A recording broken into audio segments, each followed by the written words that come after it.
जैसे हालात हो गए हैं। सैलाब में आदलवाड़ा स्कूल डूबा हुआ नजर आ रहा है, गाड़ियां भी डूब गई हैं। इटावा के बालाजी मंदिर में 4 फीट तक पानी भर गया है।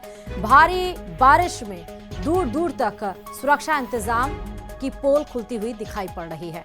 तस्वीरें अभी आएंगी तो सवाई माधोपुर से हम आपको जोर दिखाएंगे। तस्वीरें सवाई माधोपुर की आपकी टीवी स्क्रीन पर है, जहां पर जोरदार बारिश हुई है। आफत भरी बारिश आप इसको कह सकते हैं, क्योंकि जिले के जो ग्रामीण इलाके हैं वहां पर बाढ़ जैसे हालात हो गए हैं। किस तरह से जो आदलवाड़ा स्कूल है वो सैलाब में डूबा हुआ नजर आ रहा है। ये आप स्कूल की तस्वीरें देख रहे हैं, जहां कंप्यूटर कक्ष से लेकर पूरे स्कूल परिसर में पानी भर गया है। पूरा सैलाब जैसा मंजर आदलवाड़ा स्कूल में नजर आ रहा है। पहली तस्वीर, दूसरी तस्वीर आप देखिए, जहां सड़क पर 4 फीट तक पानी भर गया है। इटावा के बालाजी मंदिर में 4 फुट तक पानी भर गया है। गाड़ियां डूबी हुई नजर आ रही हैं। भारी बारिश में दूर दूर तक जो सुरक्षा के इंतजाम की बात कही जाती है, उन सब की पोल खुलती हुई यहाँ पर दिखाई पड़ रही है। ये सीधे तस्वीरें आपके सामने, 2 तस्वीरें सवाई माधोपुर की कि अगर जोरदार बारिश हो जाए तो जिले के हालात क्या हो जाते हैं। पहली तस्वीर, जहां पर बच्चे पढ़ाई करते हैं अपने भविष्य को उज्जवल करने के लिए, उस विद्यालय परिसर की हालात आप देखिए। पूरा का पूरा विद्यालय बाढ़ जैसा हालात वहां पर हो गया है। बाढ़ जैसी हालात वहां पर नजर आ रही है। पूरा का पूरा सैलाब भरा मंजर वहां पर नजर आया। दूसरी तरफ सड़क पर 4 फीट तक पानी भर गया है।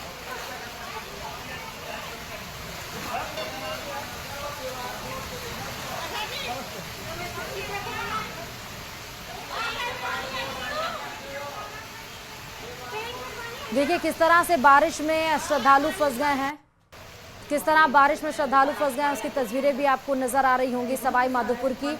ये इटावा के बालाजी मंदिर के बाहर सड़क पर 4 फीट तक पानी भर गया है। जो श्रद्धालु मंदिर में दर्शन करने के लिए आए थे वो फंस गए हैं।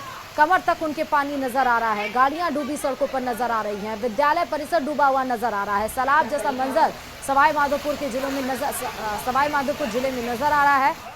अगर जोरदार बारिश हो जाए तो तमाम वादे सब धराशायी यहाँ पर नजर आ रहे हैं।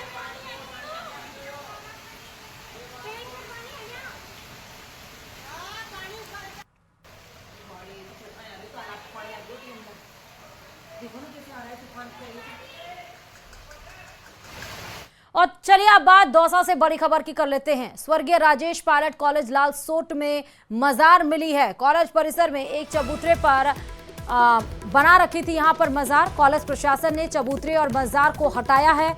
कॉलेज परिसर में मजार के रूप में यहाँ पर अतिक्रमण किया जा रहा था।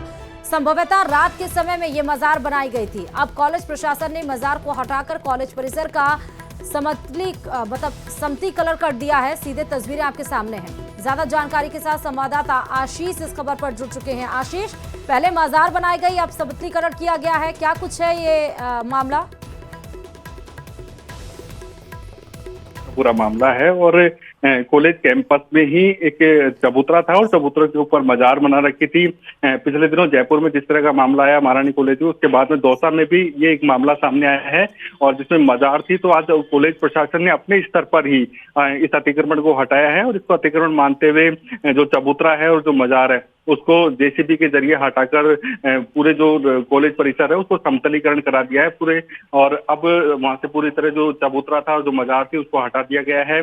कॉलेज प्रशासन के प्रिंसिपल, उनसे हमारी बातचीत हुई है। उनका कहना है कि यहाँ पर अतिक्रमण कर रखा था, चबूतरा बना रखा था, उसको हटाया गया है और कॉलेज कैंपस में ही यह अतिक्रमण था, इसलिए किसी भी प्रकार की कोई अन्य जिला प्रशासन के अधिकारियों को कोई सूचना नहीं दी और अपने स्तर पर ही कोई प्रशासन ने अतिक्रमण को हटाया है। अब फिलहाल यहाँ पर पूरी तरह वो चबूतरा और जो मजार है उसको हटा दिया गया है और पूरे जो कॉलेज परिसर है उसको समतलीकरण कर दिया गया है। इसके पहले आशीष, जयपुर के महारानी कॉलेज में इस तरह से 2 मजार पाई गई थी, अब यहाँ पर मजार पाया गया है, तो ये क्या चल रहा है? बिल्कुल ये गंभीर विषय है क्योंकि जहाँ भी कुछ सुनसान जगह देखी जाती है, क्योंकि कॉलेज जो कैंपस होता है काफी बड़ा परिसर होता है, पेड़ पौधों के आसपास ये मजार बना ली जाती है, कुछ दिन उसमें पूजा अर्चना करते हैं, उसके बाद में उसको स्थायी कर ली जाती है। लेकिन जिस तरह की जयपुर में मामला सामने आया उसके बाद में आज लालसोट में सामने आया है, तो ये जो कॉलेज शिक्षा के मंदिर में इस तरह की जो मजारें बनाई गई है उनको हटाने की कार्रवाई की जा रही है। अन्य जगहों पर शायद उस शिक्षा विभाग इस चीज को देख रहा होगा, लेकिन लालसोट में कॉलेज परिसर में ये मजार थी और उस मजार को अब हटा दिया गया है और इसको अतिक्रमण के रूप में हटाया गया कि इसको अतिक्रमण मानते हुए कॉलेज प्रशासन ने दूर हटा दिया है। ठीक है आशीष, बहुत शुक्रिया तमाम जानकारी देने के लिए। और सीधे आपको जयपुर से वो तस्वीर दिखाते हैं जहां प्रदेश मुख्यालय में कांग्रेस का संगठन पर मंथन जारी है। गोविंद सिंह डोटासरा क्या कुछ बोल रहे हैं, सीधे सुनाते हैं। 246 में से 124 की कार्यकारिणी बन गई, तो जो बाकी की है वो हमारे प्रभारी जा करके बैठ करके और 2-4 दिन के अंदर, इस सप्ताह के अंदर बनाएंगे। बीएलए हमने 52,000 में से 26,000 ऑनलाइन कर दिए विद फोटो। जो बाकी के 100 विधानसभा क्षेत्र के हैं वो हम ये चाहते हैं कि 10-15 दिन के अंदर अंदर वो बीएलए भी हम लोग बना दें। तो हमारा बूथ अध्यक्ष बन गया, हमारी बीएलए पूरा बन जाएगा, हमारा मंडल की कार्यकारिणी बन जाएगी और हमारी ब्लॉक की कार्यकारिणी और जिले की कार्यकारिणी, ये तमाम चीज़ें हमारे साथ में हो जाएंगी। तीसरी चीज़, जो वार्ड कांग्रेस कमेटी का हमें गठन करना और ग्राम पंचायत कांग्रेस कमेटी का भी हम गठन करेंगे। तो उसके लिए जो ही वार्ड और ग्राम पंचायतों का नोटिफिकेशन सरकार करेगी, तो जो हमारी पहले से बनी हुई है उसको रिव्यू कर लेंगे और नए तरीके से बना देंगे, जिससे जो वार्ड और ग्राम पंचायत बन रही है उनका समन्वय ठीक ढंग से हो सके। इस दिशा में भी हम लोग काम करेंगे। और जो ये सरकार जानबूझ करके, क्योंकि राजीव गांधी जी ने जो संविधान संशोधन 73वां 74वां कर करके जो पंचायती राज के और नगर निकाय के चुनाव हर हाल में विधायक और एमपी की तरह और राज्यसभा के सदस्य की तरह जो 5 साल में होने का संविधान में प्रावधान किया था, उस संविधान के प्रावधान को तोड़ने का काम कर रहे हैं। उस संविधान की अवहेलना कर रहे हैं, अवमानना कर रहे हैं। इसके लिए जिला कांग्रेस कमेटियों की हम सभी जिलों में शीघ्र ही इसी हफ्ता में बैठक कराएंगे। उसके बाद में एक बड़ा आंदोलन हम लोग प्रदेश कांग्रेस कमेटी और कांग्रेस कमेटियां करने जा रही हैं कि आप जानबूझ करके संविधान का उल्लंघन कर रहे हैं, आप असक्षम हैं, आप जानबूझ करके संविधान की अवहेलना कर रहे हैं। इसके लिए आपको जवाब देना पड़ेगा। ये सरकार के ऊपर हम दबाव बनाएं, क्योंकि इन्होंने एक ओबीसी आयोग का गठन किया। ये 1.5 साल से क्या कर रहे थे साहब? लस्सी पी रहे थे, समोसे खा रहे थे, एक दूसरे से लड़ रहे थे, क्या कर रहे थे? दिल्ली के हाजिरी लगा रहे थे। इनको ओबीसी आयोग का गठन, जब पंचायती राज का 5 साल का कार्यकाल पूरा हो गया और सुप्रीम कोर्ट के फैसले से बाध्यता है कि बिना ओबीसी आयोग के गठन करके आप उनके डाटा लिए बगैर कि किस प्रदेश में कहां पर कितनी ओबीसी की मात्रा है, संख्या है, वो लिए बगैर आप चुनाव करा ही नहीं सकते। तो आपने 1.5 साल ये क्यों निकाला? और अभी भी ये जो पंचायती राज का परिसीमन ये जो कर रहे हैं, ये 12 महीने चुनाव नहीं कराना चाहते। ये चाहते हैं कि हम उल्टा पुल्टा करें, हमारी मर्जी से करें, हाई कोर्ट में मामला उलझे और हम हाई कोर्ट का बहाना लेकर के 12 महीने तक 2027 तक ये भाजपा की सरकार जो संविधान में प्रावधान है उसकी अवहेलना करके ये पंचायत राज का चुनाव नहीं कराना चाहते हैं। क्योंकि पंचायती राज और नगर निकाय अगर मजबूत होगा तो लोग सवाल पूछेंगे जनप्रतिनिधि कि हमारे यहाँ काम क्या किया आपने, 1.5 साल 16 महीने 18 महीने 19 महीने हो गए, आपने काम क्या किया? ये सवाल इनसे नहीं पूछा जाए उन जनप्रतिनिधियों के द्वारा, इसलिए ये पंचायती राज और नगर निकाय के चुनाव नहीं करा रहे। ये हमारा प्रमुख मुद्दा रहेगा। अब आने वाले समय में कांग्रेस पार्टी का बच्चा बच्चा बूथ, ब्लॉक, मंडल, नगर कांग्रेस, प्रदेश कांग्रेस, जिला कांग्रेस कमेटी, सब जगह हम लोग मीटिंगें करके जनता के जो जनप्रतिनिधि बनना अनिवार्य है संविधान के मुताबिक, उनकी बात करेंगे और इनको एक्सपोज करेंगे कि असक्षम अनिर्णय की कच्ची पर्ची आ गई। उस कच्ची पर्ची ने इस प्रदेश का बेड़ा गर्क कर दिया। इस प्रदेश में विकास नाम की कोई चीज़ नहीं है कि और चलिए अब बात श्रीगंगानगर के सादुल शहर से बड़ी खबर की करते हैं। तहसीलदार और ग्रामीणों के बीच नोकझोंक हो गई है। गांव मन्नीवाली में अंत्योदय शिविर में ये नोकझोंक हुई है। ज्ञापन देने की बात को लेकर तहसीलदार से बहस हुई है। ग्रामीणों ने स्कूल का गेट बंद कर तहसीलदार को रोक दिया है। कड़ी मशक्कत के बाद से मामला शांत आखिरकार करवाया गया।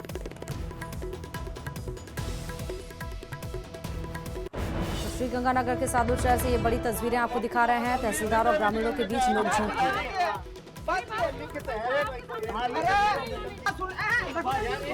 ज्ञापन देने की मांग को लेकर यहां पर ये नोकझोंक हुई है। तहसीलदार और ग्रामीणों के बीच में ये झड़प की तस्वीरें आप देख रहे हैं। गांव मन्नीवाली में अंत्योदय शिविर में ये नोकझोंक हुई है। ज्ञापन देने की बात को लेकर ये तहसीलदार से बहस करते हुए ग्रामीण नजर आ रहे हैं। ज्यादा जानकारी के साथ संवाददाता अशोक इस खबर पर जुड़ गए। अशोक, किस बात को लेकर ये ज्ञापन दिया जा रहा था और किस बात को लेकर ये झड़प हुई है? ये नहीं है ये कि आखिरकार किस बात को लेकर स्थानीय सादुल शहर की तहसीलदार और ग्रामीणों के बीच में इस बात तक विवाद बढ़ गया कि दोनों पक्षों के बीच में जोरदार नोकझोंक हुई। हालांकि जो हमें सूत्र बता रहे हैं वो ये था कि ग्रामीणों के द्वारा स्थानीय तहसीलदार को 5 मिनट इंतजार करने और स्थानीय ग्रामीणों के पहुंच जाने के लिए निवेदन किया गया था, ताकि सभी ग्रामीण मिलकर किसी मुद्दे को लेकर तहसीलदार को ज्ञापन सौंप सकें। लेकिन इसी दौरान दोनों पक्षों के बीच में विवाद बढ़ गया और विवाद इस हद तक बढ़ गया कि ग्रामीणों के द्वारा तहसीलदार का विरोध जताया गया। यहाँ तक कि जब तहसीलदार दीनदयाल अंत्योदय उपाध्याय शिविर से जाने लगी तो दरवाजे का बंद कर दिया गया और उन्हें शिविर से बाहर नहीं जाने दिया गया। फिलहाल काफी देर तक हो हंगामा होता रहा और वहां मौके पर मौजूद लोगों के द्वारा दोनों ही पक्षों से समझाइश भी करती रही और आखिरकार कड़ी समझाइश के बाद में दोनों पक्षों के बीच में मामला शांत हुआ और शांत होने के बाद में ये पूरा प्रकरण समाप्त हुआ। जी श्रुति, मतलब अभी शांति है वहां पर? बिल्कुल श्रुति, देखिए फिलहाल अभी शांति बनी हुई है। पूरा प्रकरण ये सादुल शहर उपखंड क्षेत्र के गांव मन्नीवाली का था, जहां पर ग्रामीणों और तहसीलदार के बीच में जोरदार हॉट टॉक हुई और इस हॉट टॉक का वीडियो जो भी इस समय वहां पर मौके पर मौजूद ग्रामीणों के द्वारा बनाया गया था, तो सोशल मीडिया पर भी काफी तेजी से वायरल हो रहे हैं। ठीक है अशोक, बहुत शुक्रिया तमाम जानकारी देने के लिए खबर पे। मुख्यमंत्री भजनलाल शर्मा बालोतरा जिले के दौरे पर हैं। उन्होंने पादरू में अंत्योदय संबल शिविर कार्यक्रम में शिरकत की। कार्यक्रम में मौजूद नेताओं और कार्यकर्ताओं ने मुख्यमंत्री का सम्मान भी किया। सीएम भजनलाल के साथ प्रदेश के दिग्गज नेता और सिक्किम के राज्यपाल ओम माथुर भी मौजूद रहे। मुख्यमंत्री बालोतरा के बाद जोधपुर के स्वयंतरा जाएंगे, जहां वो पंडित दीनदयाल उपाध्याय अंत्योदय संबल पखवाड़ा शिविर का अवलोकन करेंगे। इस दरमियान मुख्यमंत्री ने कांग्रेस पर जमकर हमला भी बोला है। उन्होंने कहा कि पिछली सरकार में पेपर आउट हुए हैं, हमारी सरकार में एक भी पेपर आउट नहीं हुआ। जोधपुर में प्रेस कॉन्फ्रेंस के दरमियान केंद्रीय मंत्री गजेंद्र सिंह शेखावत ने पूर्व मुख्यमंत्री अशोक गहलोत पर जोरदार निशाना साधा। उन्होंने कहा कि बीजेपी नेताओं पर टिप्पणी से पहले वो अपने गिरेबान में झांक कर देखें। वहीं संजीवनी घोटाले में केस वापस लेने के मुद्दे पर भी तीखा रिएक्शन दिया। गजेंद्र सिंह शेखावत ने क्या कुछ दिया, दिखाते हैं आपको।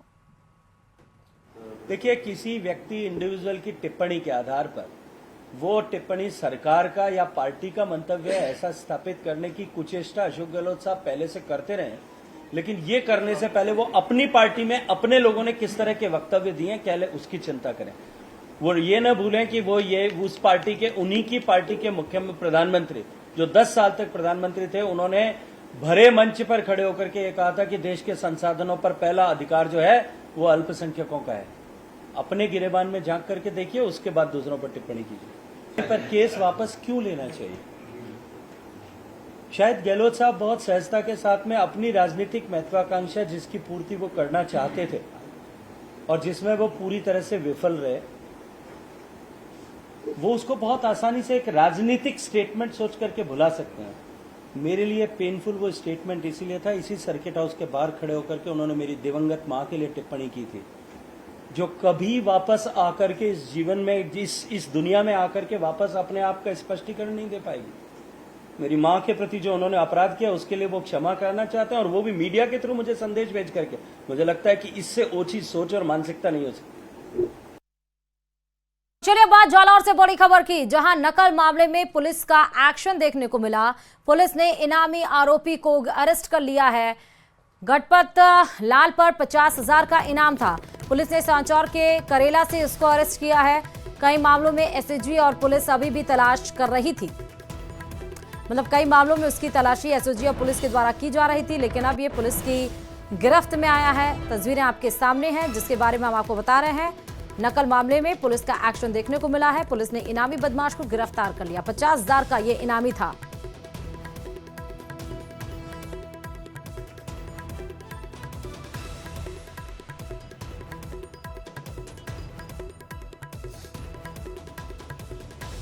बलदेवराम सब इंस्पेक्टर पुलिस थाना चितलवाना इनके अंतर्गत गठित टीम, जिसमें सांचो सर्कल स्पेशल टीम और चितलवाना पुलिस थाना के जवान, इन्होंने मिलकर नाकाबंदी के दौरान सिवाड़ा के यहाँ एसओजी का 50,000 का मुलजिम गणपत पुत्र मांगीलाल बिश्नोई निवासी मालवाड़ा को दर्द पहुंचा है। ये जो मुलजिम है इसके खिलाफ एसओजी के 5 मुकदमे हैं, 2022 के 3 और 2020 के 2। ये 5 और 6 जुलाई के लिए ये अनुमति दी गई थी। बताते चलें कि विधायक गोपीचंद मीणा ने भी कही थी ताजिया नहीं निकलने वाली बात। जहाजपुर कस्बे में युवक की मौत के बाद जारी हंगामे के बीच प्रशासन ने ये आदेश अपना जारी किया। तो बड़ी खबर इस वक्त की आपको दिखा रहा है। की और कीर्त समाज और समग्र हिंदू समाज की मांग है कि ये जो मस्जिद के बाहर सीताराम कीर की जो हत्या की गई, ये इसके शहर में कस्बे में हिंदू समाज में भारी आक्रोश है और मैं व्यक्तिगत बहुत दुखी हूँ इस घटना से। परिजनों को, जो भी मृतक सीताराम के परिजनों को उचित न्याय दिलाने का पूरा प्रयास कर रहा हूँ। कोटा के 12 रोड स्थित निजी स्कूल में स्कूली बच्चों से कलमा पढ़वाने के मामले को लेकर शिक्षा विभाग की तरफ से जांच चल रही है। जिला शिक्षा अधिकारी के शर्मा ने यह बताया कि इस मामले में सीबीओ स्तर के शिक्षा अधिकारी जांच कर रहे हैं। स्कूल से शिक्षा विभाग की टीम ने वीडियो और कुछ लोगों के बयान भी दर्ज किए हैं, जिसके आधार पर जांच रिपोर्ट आएगी। आपको बता दें कि कुछ दिन पहले एक वीडियो वायरल हुआ था जिसमें स्कूली बच्चे कलमा पढ़ते हुए नजर आए थे, जिसके बाद से बजरंग दल और विश्व हिंदू परिषद की तरफ से इस मामले में कार्रवाई की मांग की जा रही है।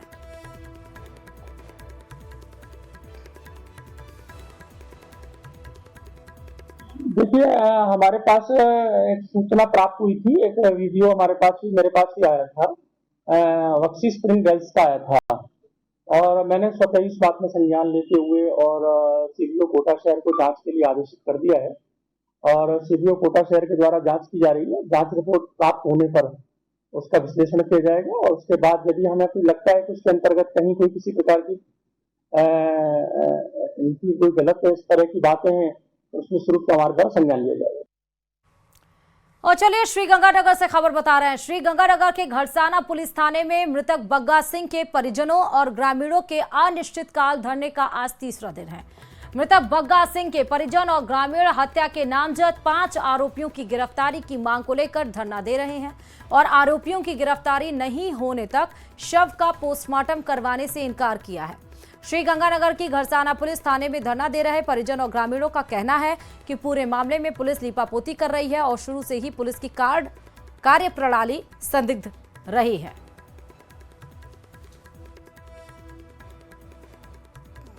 यही मांग है, जब तक वो 5 आदमी गिरफ्तार नहीं होते तब तक हम पोस्टमार्टम नहीं कराएंगे और ये हमारे को कह रहे हैं पोस्टमार्टम कराओ, हम उनको गिरफ्तार कर लेंगे। हमारी तो आगे की रणनीति यही है कि आज तक तो हमारी यही डिमांड है कि हम लोग ऐसे पोस्टमार्टम नहीं करवाएंगे जितनी देर उनको गिरफ्तार नहीं कर लेते 5 लोगों को। और अभी तक की यही सूचना आ रही है कि हम लोगों ने 3 आदमियों को तो अरेस्ट कर लिया है। और चलिए डीग में खाद की कालाबाजारी का मामला सामने आया। खाद की कालाबाजारी से किसानों में जबरदस्त आक्रोश है। यहां खाद की दुकानों से 1 किलोमीटर दूर प्राइवेट गोदाम पर खाद बेची जा रही है और किसानों से 266 की जगह पर 320 रुपए वसूले जा रहे हैं। किसानों के एक पर्ची देकर प्राइवेट गोदाम पर भेजा जा रहा है। वहीं शिकायत के बावजूद कृषि विभाग कार्रवाई नहीं कर रहा है।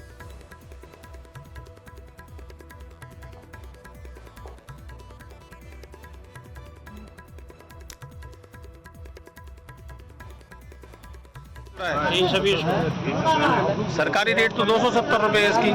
320 का पैसे कहाँ जमा करा के आए हो? वही करवा गए दुकान बिल्लू की। यही लाए बिल्लू के यहाँ से, गोदाम से ले गए। कितने पैसे का दिया है? 320 रुपए का दिया था।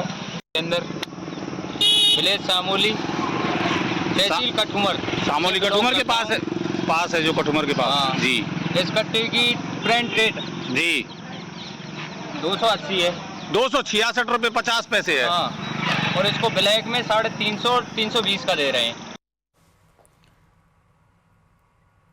हनुमानगढ़ जिला विशेष टीम की सूचना पर संगरिया पुलिस ने करीब 2 करोड़ रुपए कीमत का हेरोइन चिट्टा बरामद किया है। संगरिया डीएसपी करण मान के अनुसार पुलिस ने भारतमाला रोड पर कार्रवाई करते हुए कार सवार समीर खान और साजिद खान से 418 ग्राम हेरोइन चिट्टा बरामद किया, जिसकी अंतर्राष्ट्रीय बाजार में कीमत करीब 2 करोड़ रुपए है। फिलहाल पुलिस दोनों आरोपियों से पूछताछ में जुटी है। टीम हनुमानगढ़ की सूचना पर संगरिया की तरफ से एक कार्रवाई की गई है। चिट्टे के खिलाफ 418 ग्राम चिट्टा पकड़ा गया है। भारतमाला रोड पर ये कार्रवाई हुई है। इसमें 2 मुलजिम टाटा टियागो गाड़ी में मिले हैं। एक का नाम है समीर खान उर्फ सैम, सन ऑफ मोहम्मद दीन उर्फ निक्कू। ये तलवाड़ा का रहने वाला है। इसकी उम्र 26 साल है। अजमेर के नगरा इलाके